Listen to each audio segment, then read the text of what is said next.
Microsoft is severing its deepest digital ties to mainland China. The company is eliminating hundreds of engineering jobs within its Azure cloud computing division.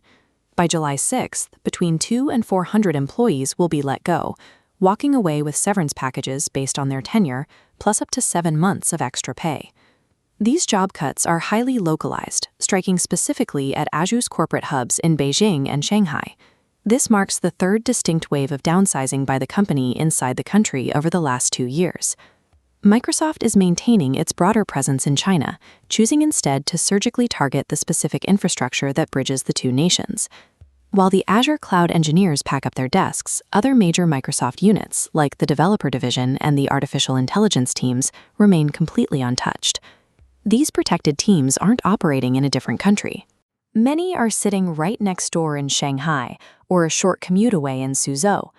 Why would a tech giant eagerly retain software and AI developers while simultaneously firing its highly skilled cloud engineers working in the exact same cities?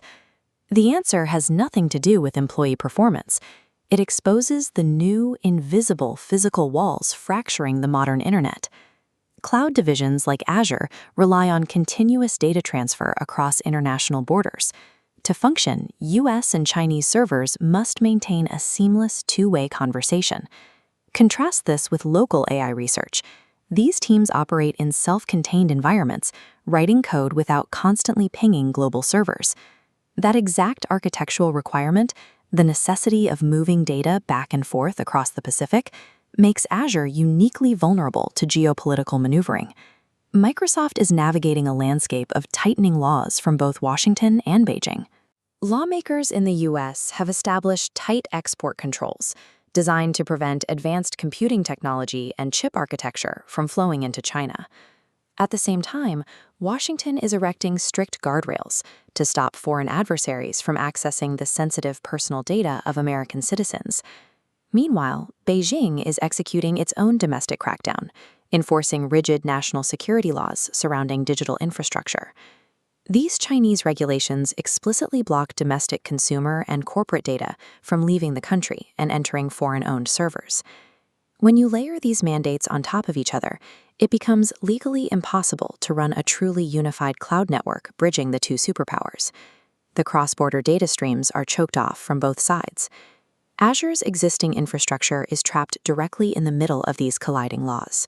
As part of the layoffs, some of these Chinese Azure staff were presented with an alternative: uproot their lives and relocate to Canada. Microsoft representatives framed this move as an optional internal transfer opportunity designed to help manage their global business. But the underlying logistics reveal a stark reality. If a tech company can no longer legally extract its code and data out of a jurisdiction, it has to physically extract the human talent instead. The digital borders have become so rigid that shipping a person across the ocean is now a more viable corporate maneuver than trying to push their data through a firewall. This friction indicates that the vision of a borderless, unified global internet is effectively receding. To survive the current regulatory climate, multinational tech giants have no choice but to break apart their global networks and construct fragmented, nationalized data silos. The splinternet has moved from a policy warning to a physical corporate constraint, with the world's strictest borders now embedded directly into the cloud.